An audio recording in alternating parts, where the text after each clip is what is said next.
Water is the most electronegative element. So it will electron pair will pass through a series of decreasing electronegativity starting from here. इससे कम इसका iron sulphur centre का, उससे कम उसका, फिर complex 1 से फिर चला गया लिपिड सोल्यूबल जो इलेक्ट्रॉन कैरियर है क्विनॉन के पास, फिर साइटोक्रोम सी से कॉम्प्लेक्स 3 से कॉम्प्लेक्स 4 पर जाता है। ये आपके सिलेबस में नहीं है, फिर भी मैं थोड़ा सा बता दिया, डिटेल में आपका जब आएगा तो मैं बताऊंगा। तो कॉम्प्लेक्स 4 पर फिर सारे इलेक्ट्रॉन ट्रेवल किए NaDH2 से कॉम्प्लेक्स 1 पर, FADH2 से कॉम्प्लेक्स 2 पर, और कॉम्प्लेक्स 2 कॉम्प्लेक्स 1 से आया कॉम्प्लेक्स 3 पर। और इस पूरी प्रक्रिया में इलेक्ट्रोनिगेटिविटी वन ट्रांसफरिंग एजेंट से दूसरे ट्रांसफरिंग और रिसीविंग एंड पर ये डिक्रीज हो रहा है, और सबसे कम है इसका। ठीक, समझ में आ रहा है?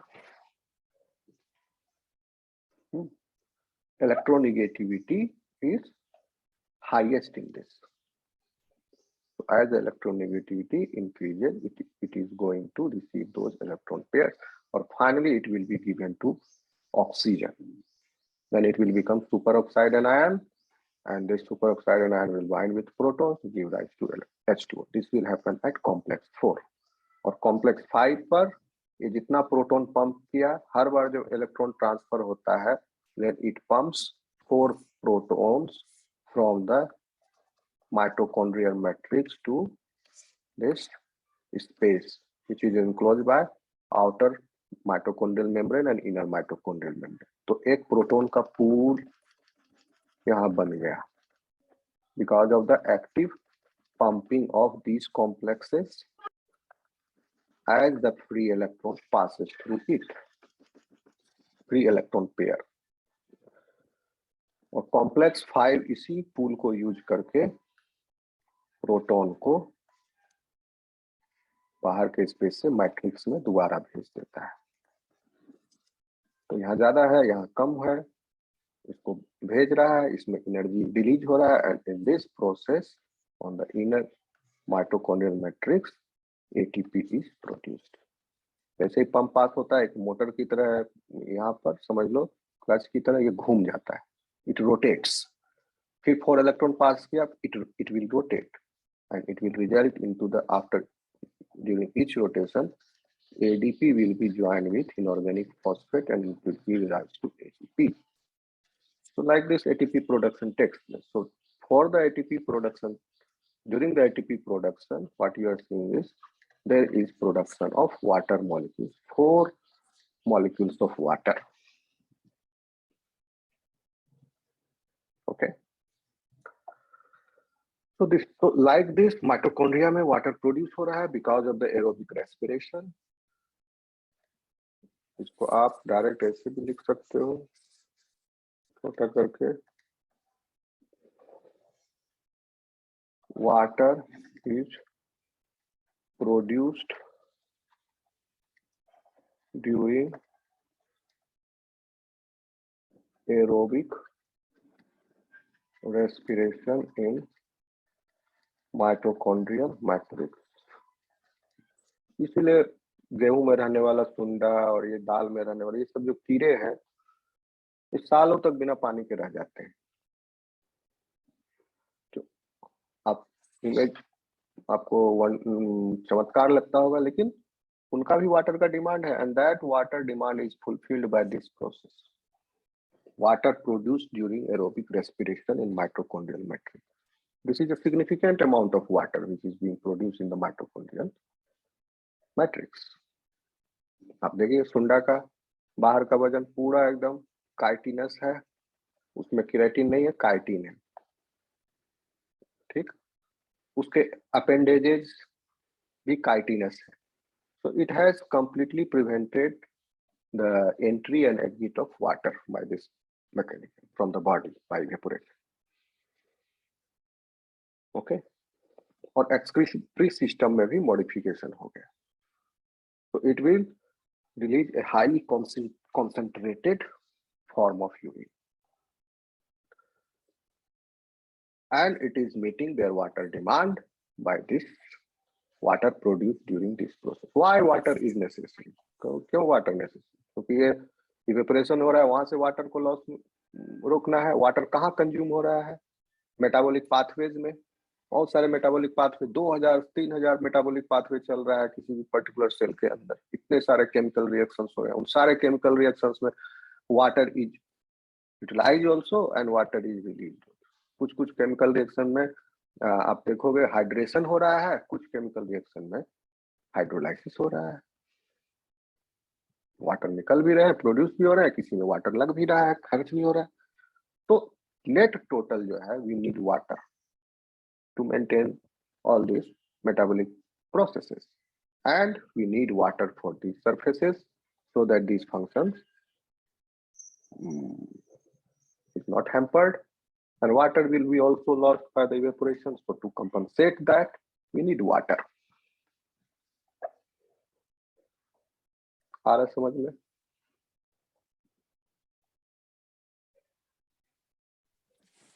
Yes, sir. Yes, sir. Marine animals जो है वो भी मल्टी सेलुलर है, उनमें भी इलेक्ट्रॉन ट्रांसपोर्ट चेन हो रहा है और वहां भी वाटर प्रोड्यूस हो रहा है. मरीन, ऐसा नहीं कि वाटर सिर्फ लैंड में ही हो रहा है. इसलिए आप लोगों कोई कोई लैंड एनिमल्स जो है इतना अडेप्ट हो गया कि इससे अपना काम चला ले रहा है बहुत ज्यादा. कोई अब जैसे मैमल, एक कैमल है, वो एक ही बार में बहुत सारा पानी पी लेता है और स्टोर कर लेता है. उसने ये सेकेंडरी अडेप्टेशन अपनाया क्योंकि वो मैमल है और हायर ऊपर की तरफ कॉम्प्लेक्स लाइफ है, थोड़ा उसका कॉम्प्लेक्स लाइफ फॉर्म है. It has adapted like that. Okay, बहुत सारे मरी लैंड एनिमल्स हैं वो उस अकॉर्डिंग अडेप्ट हुए. कोई डेजर्ट में रहने वाला है, वो कंप्लीटली अपने आप को वाटर डेफिशिएंट एनवायरनमेंट में रहने के लिए अपने आप को तब्दील कर लिया. किसी किसी स्पीसीज का सुने को डेजर्ट में रहता है, पानी कभी नहीं पीता लाइफ लॉन्ग. वो certain lizards, what they have done, they have completely prevented the loss of water from its body surface and internal lining also. किसका माइक कौन है? नया भारती, क्लास में आए हो, रूल जान लो, माइक को म्यूट रखना. ठीक है, तो इसमें भी इलेक्ट्रॉन ट्रांसपोर्ट चेन से एक्वाटिक एनिमल्स में भी वाटर हो रहे हैं. यहाँ भी एरोबिक रेस्पिरेशन हो रहा है. ठीक है, लेकिन ये already excess amount of water में है placed, so it will not need this water produced during electron transport chain in the mitochondrial matrix. It will be used internally in the cell cytoplasm में, it will be used. यहाँ भी electron transport chain में जो water release हुआ वो it will be utilized inside the cell. आगे चले. Is this clear so far? So now you Yes, have sir. understood Yes, why sir. water is Yes. necessary. Why land animals need to adapt these strategies like keratinization and development of mucosal layer in the inner lining, these strategies for their survival. It is the most important one for them. So land animal इस तरह से water के entry को prevent कर रहे हैं और regulate कर रहे हैं. तो एनिमल्स आर ऑल्सो, ये तो अंदर में प्रोड्यूस हुआ, ये they are ingesting, they are drinking water. तो हमको भी, आप कहोगे तो हमें पानी पीने की जरूरत नहीं है क्योंकि एरोबिक रेस्पिरेशन, लेकिन नहीं, इससे डिमांड फुलफिल नहीं हो रहा है हमारा. Because we talk, we speak, we respirate fast rate. तो रेस्पिरेशन से वाटर लॉस हुआ और मुंह से भी, मुंह खुला है या कोई बोल रहा है वहां से वाटर लॉस हो रहा है. तो we need water and our body adjusted accordingly. ठीक, सुंडा तो बोल नहीं रहा है, या कोई दूसरा एनिमल बोल नहीं रहा है, चुप है पूरा, कंप्लीटली रोके हुए. ठीक है, तो osmoregulatory function is taken care by excretory system ठीक है, एक्सक्रीटरी सिस्टम, क्योंकि osmoregulation means regulation at two level.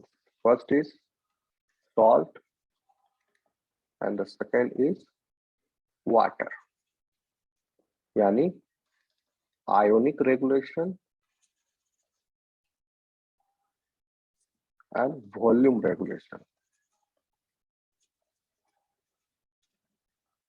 यानी बॉडी में कितना वाटर एंट्री करेगा. प्यास आपको जो लगती है तो आप 1 गिलास पानी पीते हो, जबरदस्ती करोगे तो दिमाग से 2 गिलास पी लोगे, ऐसा नहीं कि 1 बाल्टी पी लोगे. तो कितना इंटेक होगा और कितना बाहर निकलेगा, इस पर आपका कंट्रोल कुछ नहीं है. बाहर पर इंटेक पर थोड़ा बहुत है, ठीक है, वो भी ज्यादा नहीं, छोटे रेंज में आपके है.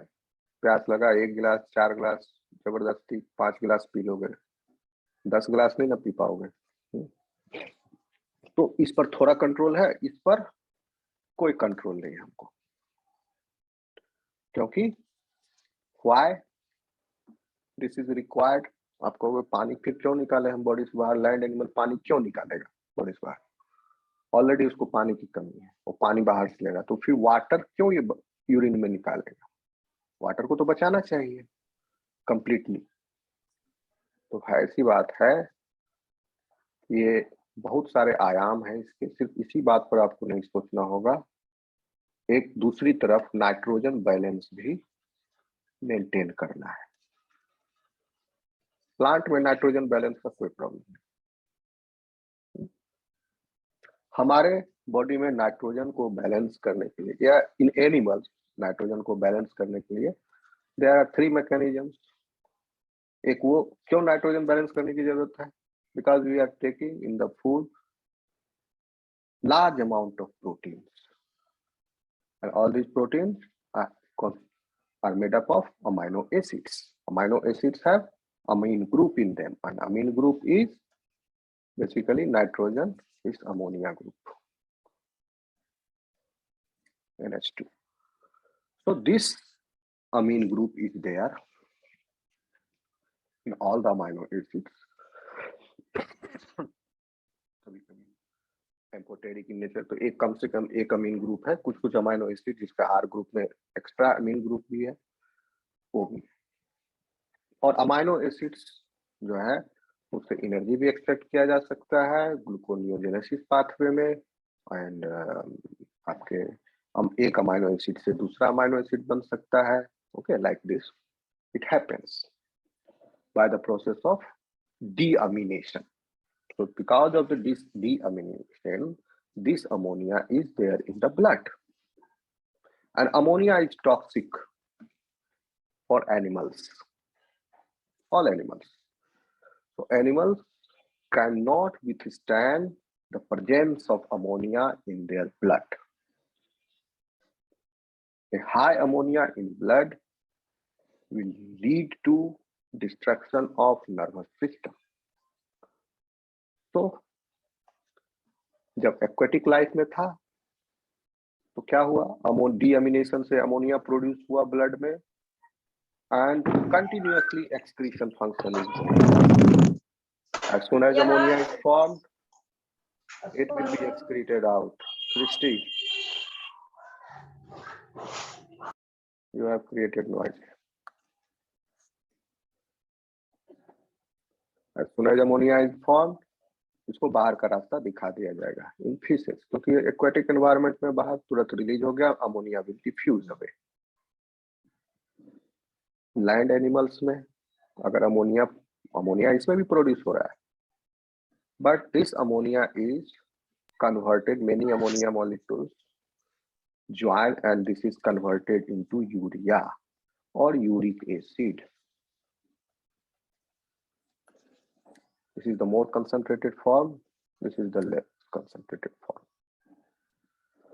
Now this urea is needed to be excreted out of the body. किसी भी चीज को साफ करने में अगर कोई रूम बाथरूम गंदा हो तो आप क्या करते हो, पानी से साफ करते हो. Water is universal solvent and as this is waste, so water is required to be dissolved so that urea will be dissolved in that water, and that water in which urea is present, that will be expelled out or excreted out of the body in the form of urine. So urine is required to be diluted in these uricotelic animals. Ureotelic. तो इसलिए water required, थोड़ा water excretion से बाहर जाएगा. तो ये balance है, intake कितना किया, आउटगोइंग कितना, ये तो यूरिया का. और साथ ही साथ because minerals are also essential for your body, all these ions, monovalent ions, you have seen or you will see later on muscle contraction में, nerve impulse का एक zone में the depolarization and polarization happen. Okay, sodium goes outside, potassium comes inside, like this the mechanism happens. So monovalent ions, so particularly sodium, potassium, chloride, these are essential for your body, and as well as divalent ions such as magnesium, calcium, etc. These are also required and needed. So excess of it, if it is taken inside your body, then it will be thrown out of the body via urine. Okay. If it is less than the threshold value in the blood, then the urine will be re-absorbed. क्या होता है, Bowman's capsule है.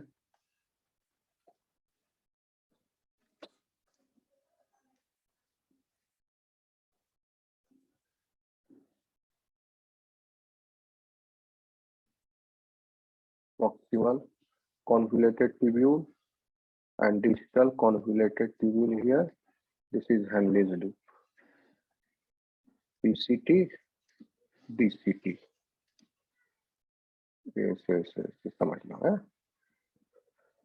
और ये Bowman's capsule है, blood network. तो पहले क्या होता है कि this filtrate which is getting collected in the glomerulus, this filtrate is basically blood minus cells minus proteins. क्या है, blood minus cell minus protein. यानी इस फिल्ट्रेट में सारे न्यूट्रिएंट्स है, जो भी आप खाना खाए एब्जॉर्ब हुआ इंटेस्टाइन से, वो सब छन के पहले ये फिल्ट्रेट में आ गया ब्लड से. पूरा ग्लोमेरुलस पूरा छान लिया ब्लड, सेल्स और लार्ज प्रोटीन.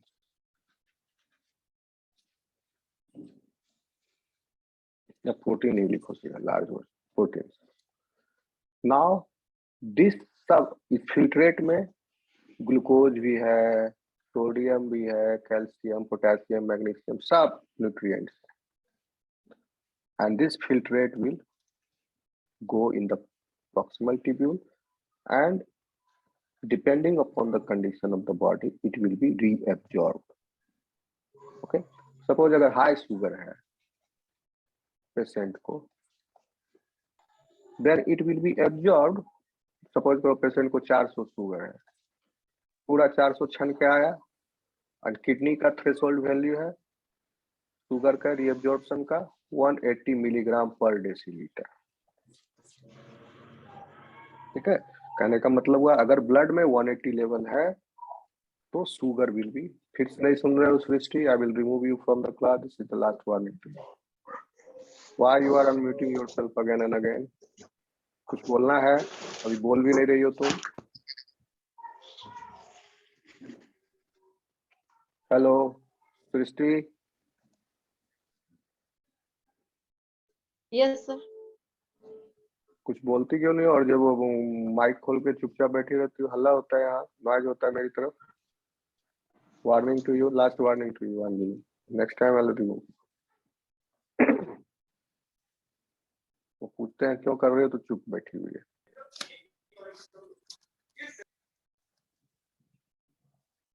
पढ़ा रहे हैं, ध्यान से सुना नहीं जा रहा, कोई नहीं बताएगा इतना तुमको.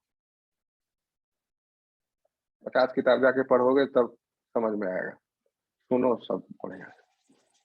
किडनी का थ्रेशोल्ड वैल्यू 180 है। इसका कहने का मतलब हुआ अगर ब्लड में 180 मिलीग्राम पर डेसीलीटर तक शुगर है तो किडनीज ट्यूब्यूल्स विल, ये नेफ्रॉन जो है, ट्यूब्यूल्स जो है, excretory tubule, this will reabsorb it completely. 180 concentration है शुगर का, सिर्फ हम बता रहे हैं एग्जाम्पल। इसी तरह सारे आयंस और सॉल्यूट सबका थ्रेशोल्ड वैल्यू है, उससे ज्यादा होगा तो वो यूरिन में ही रह जाएगा, उससे कम होगा तो it will be reabsorb. Glucose, अगर सपोज करो पर्सन का है शुगर 120, लेवल 120 आ गया इसमें, एंड 120 विल बी रीएब्जॉर्ब। अगर 300 है मान लो शुगर का लेवल, डायबिटिक है, then 300 will come in the filtrate and it will be reabsorbed, कितना 300 minus 180, 120 जो रेसिडुअल अमाउंट है ये रह जाएगा यूरिन में, and upon test you can detect the presence of sugar in the urine. Okay, so like this it happens for all these pollutants and nutrients. ठीक, so in this way they are, kidney is doing this. So osmotic regulation here in us, the excretory system is taking care of. Osmo regulation में दो part, salt का आयनिक regulation and water का volume regulation. Volume regulation कैसे कर रहा है? अगर शरीर में पानी की कमी होगा तो urine will be more concentrated in you, I am talking about in human और लैंड एनिमल्स जितने भी हैं। अगर पानी ज्यादा पिएगा तो यूरिन जो है डाइल्यूट होगा। सॉल्ट को कैसे मेंटेन किया जाएगा? थ्रेशोल्ड वैल्यू एडजस्टेड है बॉडी के फिजियोलॉजी के हिसाब से, कितना ब्यूटीफुली सेट है, घड़ी सेट है। इससे ज्यादा होगा तो फेंक देगा, इससे कम होगा तो ले लेगा थ्रेशोल्ड वैल्यू से। तो लैंड एनिमल्स में इस तरह से हो रहा है। Kidney is doing the function of osmoregulation, but in aquatic animals, skin is also involved, mouth is involved, excretory system is also involved. Why skin is involved?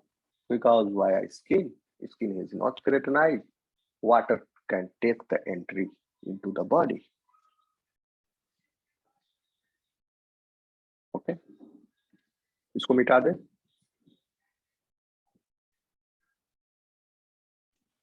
Yes, sir. Yes, sir. Yes. Yes, sir. Yes, sir.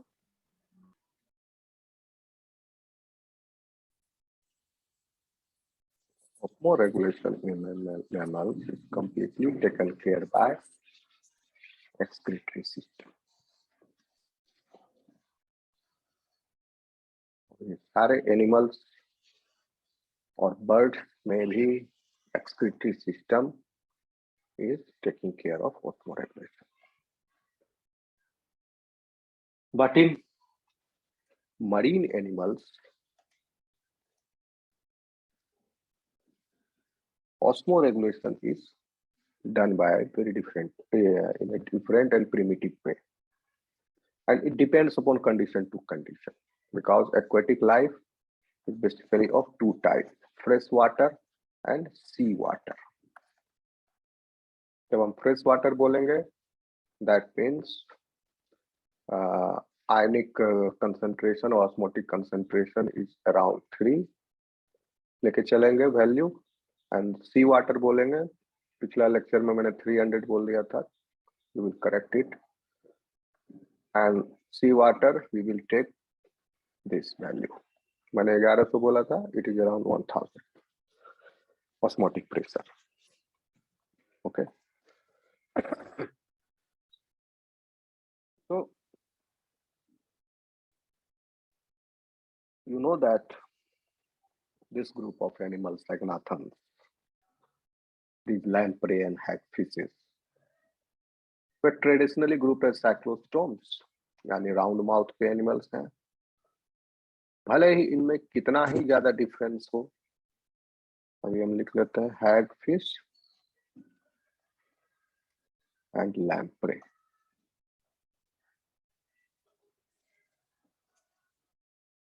दोनों को एक group में रखा गया क्योंकि दोनों जो है सर्कुलर माउथ है इनका एंड जॉलेस है। That's why cyclostome class of this. But in दोनों के बीच में बहुत सारे डिफरेंसेस हैं, एनाटॉमी में भी, फिजियोलॉजी में भी, बायोकेमिस्ट्री में भी। अभी जो हम एनाटॉमिकल आपको लेक्चर पूरा हगफिश का पढ़ाया है, आप रिकॉल करना। There are so many differences between these two. That's why the debate is all ongoing, continuous between zoologists that which one is primitive, which one came later. And still no conclusion. Some say hagfish came first. Some say lamprey came first. But it appears that lamprey is more advanced than hagfish. But some zoologists say a common ancestor diverged into three groups. First one become, एक बाप का तीन बेटा हुआ, first became hagfish, second became lamprey, and third one became gnathostomes,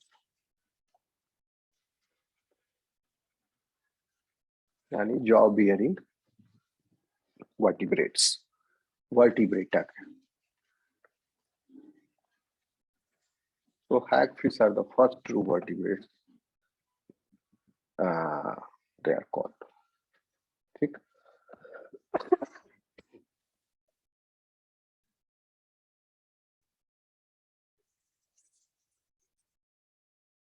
तो इनके बीच में काफी डिफरेंस है, इन दोनों के बीच में। एंड इसीलिए osmoregulatory mechanisms are also quite different in both of them। Basically here osmoregulatory mechanism is absent, okay, or it is very much limited। क्योंकि osmoregulation में बताया क्या है, number 1 ionic regulation and number B volume regulation। In hagfish they have very limited control over ionic and volume regulation, very limited, little। ठीक है,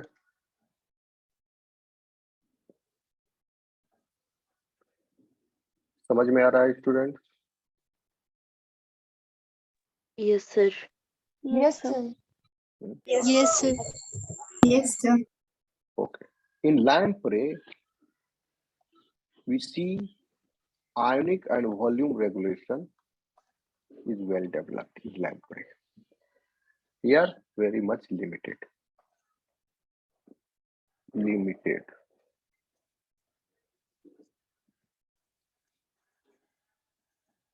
well developed।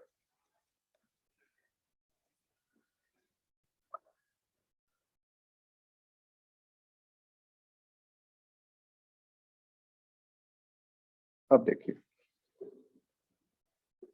एक ही group पे है, लेकिन देखिए ऑस्मोटिक रेगुलेशन कितना अलग अलग है, कितना दोनों में डिफरेंट है।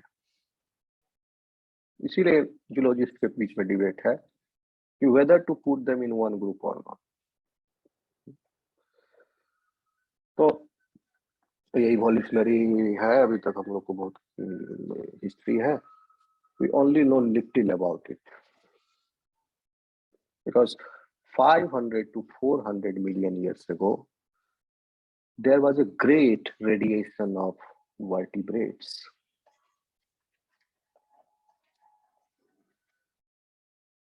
million years ago vertebrates में कई सारे lineages डेवलप हुए, radiation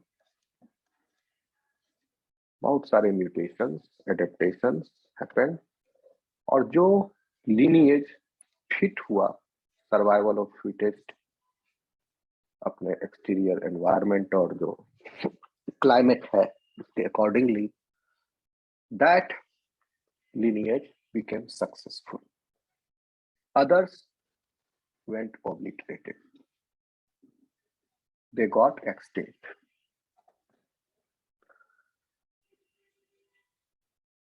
So a variety of group of jawless also fishes were developed. एग्नाथा में मैंने बताया 3 क्लास थे, है Cyclostomas are the living ones, Cephalospididomorphi and Pterospidomorphi are the extinct and non-living ones. They went extinct. They went extinct before the beginning of the Carboniferous period. So they survived 3 mass extinction events. तीनों 5 प्रलय हुए, 5 mass extinction events, उसमें 3 झेला है these primitive vertebrates. तो Cyclostome, Pterospidomorphi, Cephalospididomorphi, they were present at the end of this till 3rd mass extinction event, but they went extinct, particularly those who had exoskeleton. Cephalospididomorphi and Pterospidomorphi, they had exoskeleton, bony plates, bony spicules were there on their body. So exoskeleton became disadvantage for them, they went extinct. और endoskeleton जिस animal में था, soft bodied, जैसे कि लैम्प्रेज के ancestor, हैगफिशेस के ancestor जो cyclostomes है, दे survived.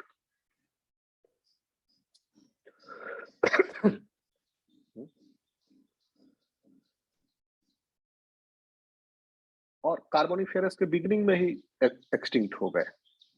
Cephalospididomorphy and Pterospidomorphy, Cephalospididomorphy and Pterospidomorphy, both of them.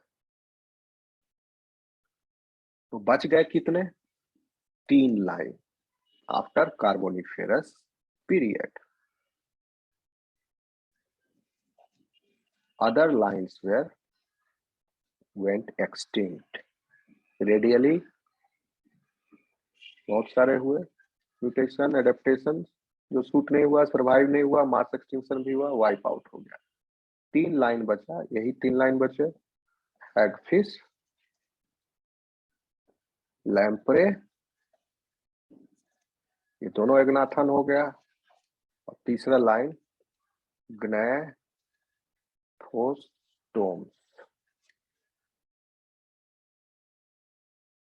Okay, gnathostomes or jaw vertebrates. In contrast to this third one, these 2 groups diverged only little. These first 2 groups changed only little since the Carboniferous period. लेकिन ग्नैथोस्टोम्स ये पूरा divert हो गया. 8 class आ गए. Acanthodii, Placodermi, Chondrichthyes, Osteichthyes, Amphibia, reptile, Aves, mammals. और यहाँ पर भी same strategy. Acanthodii, Placodermi were having the exoskeleton, and other 5 or other 6 classes are predominantly having endoskeleton. So exoskeleton के लिए disadvantage हुआ, फिर से mass extinction event में they got wiped out again. So acanthody, placodermy गायब हो गए इसमें से, ग्नैथोस्टोम्स. लेकिन आप फिर भी जो 6 क्लास बचे डेवलप हो रहे हैं, इसमें डाइवर्सिटी आई आगे चल के, and we humans also belong to this group. Okay,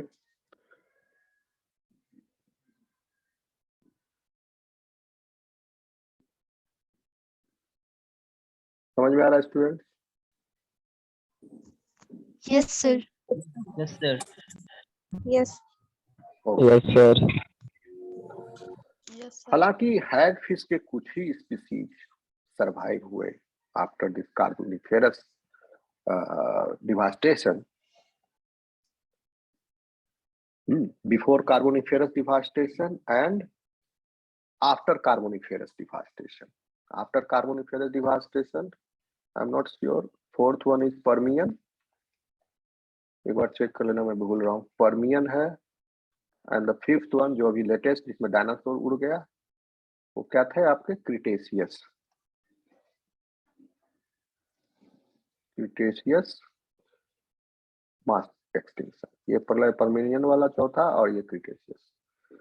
इन दोनों को भी झेलते हुए आज भी हैगफिश और लैम्प्रे हैं. बड़ा बड़ा एनिमल. परमियन के बाद ही डायनासोर अपीयर हुआ और क्रिटेशियस मास एक्सटिंक्शन में डायनासोर उड़ गया, वो सब फेल हो गए. ठीक है, लेकिन हैगफिश लैम्प्रे आज भी है. इन्होंने 1, 2, 3 भी झेला, चौथा पांचवा भी झेला. एक के फर्स्ट वाले के बारे में नॉट श्योर, उस समय तक आ गए थे क्या, ये सेकेंड एंड थर्ड तो झेल लिया. एक है बहुत इंटरेस्टिंग एनिमल, जेली फिश. ये लिविंग फॉसिल कहा जाता है इसको. इसने पांचों झेल लिया. ऑल 5 मास एक्सटिंक्शन इवेंट्स झेल लिया. सुपर एनिमल है. हो सकता है फ्यूचर में अभी 6th मास एक्सटिंक्शन इवेंट आने वाला जो है, उसमें हो सकता है ह्यूमंस जो है वाइप आउट हो जाए, जेली फिश बच जाए. जेली फिश बच जाता है. ओके, तो क्या कह रहे थे? हाँ, तो ये एनिमल्स बच गए. ग्रैंथोस्टोम में तो आप देखोगे पूरा ग्रैंथोस्टोम में टिलियोस्ट फिश भी है, इलास्मोब्रैंक्स भी है. इलास्मोब्रैंक हो गया कॉन्ड्रिक्स, टिलियोस्ट फिश, ओस्टिस्टिस. ठीक, फिर उसके बाद एम्फीबिया. यहाँ तक तो एक्सक्लूसिवली मरीन है ये, या एक्वेटिक है, क्योंकि एक्वेटिक दो तरह, मरीन और फ्रेश वाटर. एक्वेटिक है teleost and elasmobranch. So you will see the osmoregulation in lamprey is similar to the osmoregulation in teleost fishes. Okay, the same strategy it is this teleost fish is also using. So what are those strategies? I am going to tell you one by one. First we will cover hagfish. Is this clear, students, so far? Any problem you have? Yes. You can ask. No, sir. I always welcome questions. If you don't ask questions, it means you are super intelligent, you are understanding everything, or you are not understanding anything. दो ही कर लीजिए, या तो समझ में आ रहा है पूरा का पूरा 100% या 0%. इन दोनों कंडीशन में you will not ask questions.